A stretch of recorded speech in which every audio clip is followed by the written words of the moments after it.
السلام عليكم ورحمة الله وبركاته. الحمد لله رب العالمين والصلاة والسلام على سيد الأنبياء والمرسلين وعلى آله وصحبه أجمعين. I don't know about you, but that was a lot of really awesome talks. And I'm a little dizzy myself. I had all these thoughts that I wanted to share with you, but I'm kind of overwhelmed with what I've heard myself. So first of all, I'd like you to give it up to all of our presenters. Jazakumullahu khairan. And it's very intimidating going after heavyweights like that. Not literally. Okay, so but I do want to share with you, and I don't think I'll take that much time. I really honestly don't think I'll take that much time. I do want to share with you some thoughts that I have, some convictions that I have, some things that I have no doubts about in my mind, that inshallah ta'ala, I will see them in my near future, and if not, my children will see them in the United States in the very, very near future. We're going to see a new standard for the Muslim community. We're going to see the standard being that our high school graduates, it's not out of the ordinary that our boys and girls have already memorized the Quran by the time they come out of high school. It's going to be a new standard. Oh, wait for the takbirs, hold on, that's just the start. It's going to be a new standard that by the time our youth are in college, that they are fluent and versed in the Arabic language at the very minimum as a second language. And they're already working their way to a third and a fourth language of their choice. So when they speak with each other and they want to kick it with each other, they're kicking it in Arabic. They're kicking it in the language of the Messenger of Allah sallallahu alaihi wasallam, in al-Fusha. There is no Ammiya. Ammiya dies in America. The dialectical Arabic dies in America and Fusha is born. And doesn't matter if these children are African American or they're Indonesian or they're Pakistani or Bangladeshi, their Arabic is incredible. And by the time they come out of high school and college, they will go on to do their education. And by the way, they haven't just memorized the Quran, they've been studying it their entire life too. And by the time they come out of college, their education in the seerah and in the fundamentals of Islam is rock solid. It is absolutely rock solid. And of course, those of them that are Pakistani are still going to go to med school only. And, you know, the vast majority of the Arab kids will still go on to be engineers, inshallah ta'ala, because that's a sunnah, right? But as they will go into those professional fields for the sake of Islam, as they do, even though they will go into those fields, they will make sure that they have a minor in something that actually means something. They will at least have a minor, if not a bachelor's, before they go on to higher studies in sociology, in political science, in history, in anthropology. They will study the human sciences, the areas of inquiry that actually influence human thought, because now that they have the guidance of Allah Azza wa Jal, they will study how far human studies have gone in understanding ourselves, and they will bring those two worlds together. They will understand what it means they will understand political science from the Quran's point of view. They will understand psychology from the Quran's point of view, from the prophetic point of view. They will understand sociology from the prophetic point of view, from the Quranic point of view. These will be a Renaissance generation. They will be incredibly intelligent people. And the people all over the Muslim world are going to say, one day is going to come, you know how we used to say back in generations, where did you go to get your ilm? And people used to say, I went to Baghdad, and somebody went to Medina, and somebody went to this institution and that institution. People are going to say, I went to Delaware, I went to Dallas. People from all over the world are going to study the ilm of Islam in America. It is going to happen. It is going to happen. And you ask, and I'm saying these things, I'm not making it up. I am absolutely convinced we are on a trajectory. We are heading towards this destination. And this is just from the ilm point of view. I didn't talk about the character of these youth. Because if they've memorized the Quran and they can speak in Arabic, but they don't know what it means to lower their eyes, and they don't know what it means to not be addicted to the next movie that comes out and they have to go watch it. It doesn't mean anything. It's empty, it's hollow. So let's talk about what kind of character these people are going to have. These are going to be young men and women that understand that the use of filthy language, as I said in a previous session, in their culture, the use of filthy language is beneath their intellect. They don't just do it because it's haram. They don't do it because they respect their intellect. They respect the fact that they are dignified human beings. When other people see them, when non-Muslims see them, they want to get their act together and say, how do we be like them?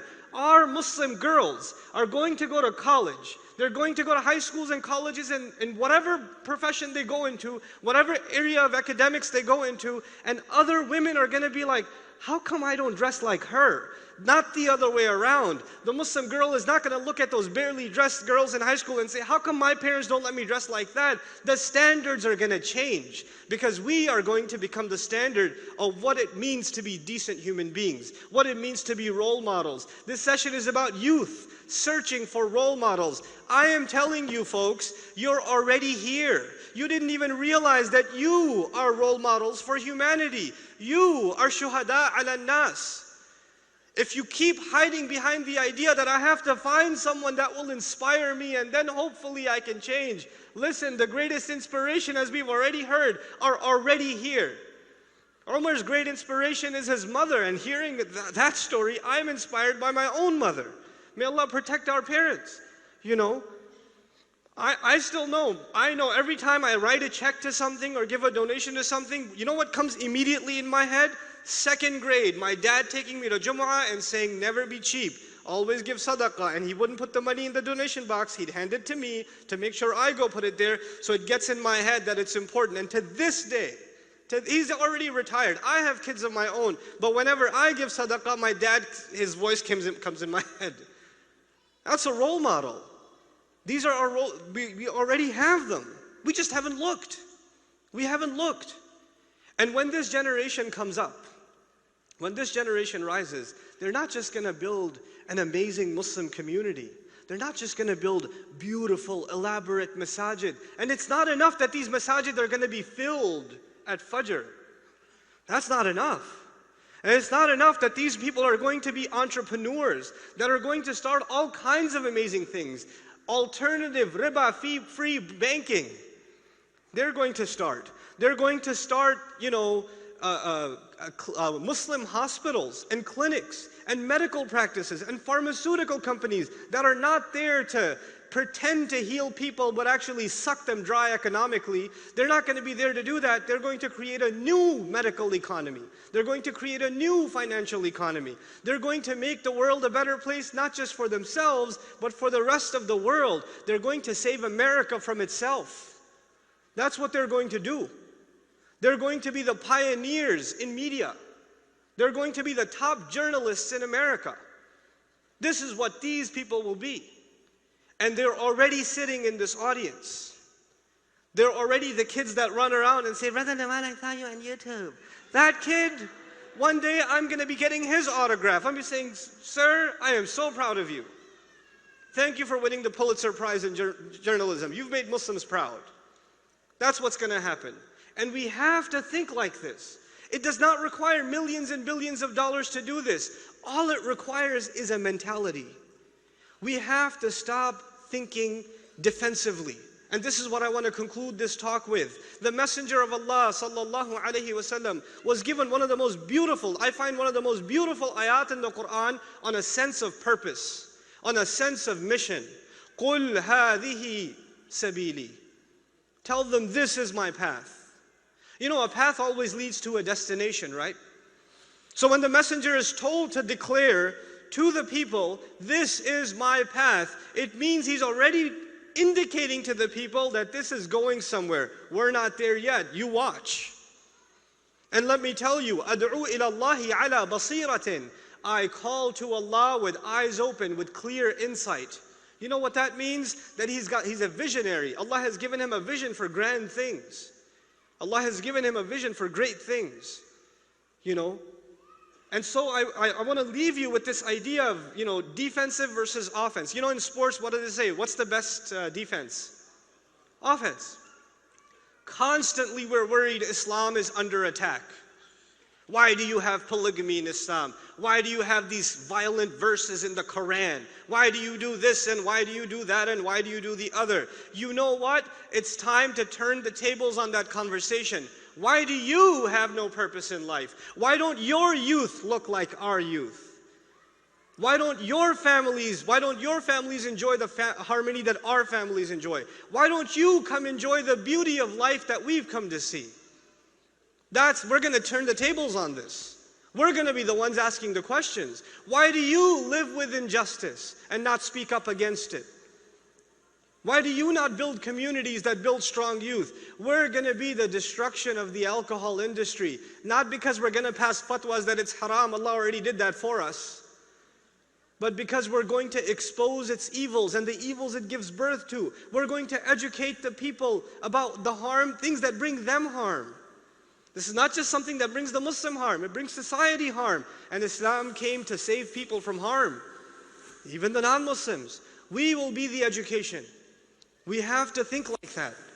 We have to think like that. You're going to be driving with your children, many of you, when this convention is over, you're going to be taking the highway and you're going to see a filthy billboard. You're going to see a billboard for a casino, or you're going to see a billboard for some beer or something. And you're going to say, hey kids, look over the other, that's haram, don't look there, okay? Don't look there.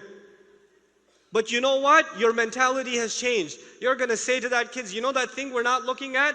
Our job one day is to take that down and replace it with something better. That's what we're here to do. Allah brought us here so we can make this a better place. That's what we're going to do. That's what it means to be role models. And you're all going to be. And the last thing I want to share with you guys, and I'm done. I'm talking to the younger guys, folks here, especially the non-married boys and girls. And I'm calling you boys and girls because you're not acting like men and women yet. Because if you were, I would call you men and women. So I'm calling you boys and girls, and I'm hoping by the end of this talk you leave here men and women. Because the young boys and girls, the 10 and 11-year-olds, look at you in the conference and say, well, he walks like this, like he's got some, deficiency in his legs, so why can't I? My older brother does it. My sister's dressed all weird, why can't I? She's talking to boys, why can't I? They look at you, are already role models, whether you accept it or not. And you have to take responsibility for how you carry yourself, how you speak, how you text, how you post, how you troll, how you hashtag. You have to take responsibility for that. You have to, because you already are role models. When you go on a search for role models next time, look in the mirror. Look in the mirror. Allah has already put you in a position of leadership. You are Muslims. Allah has already put you in a position of responsibilities. You are on the ummah of Muhammad sallallahu alayhi wa sallam. لِتَكُونُوا شُهَدَاءَ عَلَى النَّاسِ, so that you all may be witnesses against humanity. It is God's great gift, Allah's great gift, that we get to enjoy these treasured words. These words that you cannot put a price on. This La ilaha illallah. This Muhammadur Rasulullah sallallahu alayhi wa alihi wa sahbihi wa sallam. These words have no price, and we have the gift of saying those words out of our mouth. The majority of the people that walk this earth do not have this gift. And so since we have that gift, we are a gifted people, we are an honored people, and Allah gave us this honor so we could be role models to the rest of humanity. May Allah Azza wa Jal help us recognize our place in the world. And may Allah Azza wa Jal help us realize a future that I described for you, and even then some, so we can show this world the beauty of this religion in a way that it's never, ever, ever seen before. Barakallahu li wa lakum fil Qur'an al-Hakim wa nafa'ni wa iyyakum bil ayat wa dhikr al-Hakim.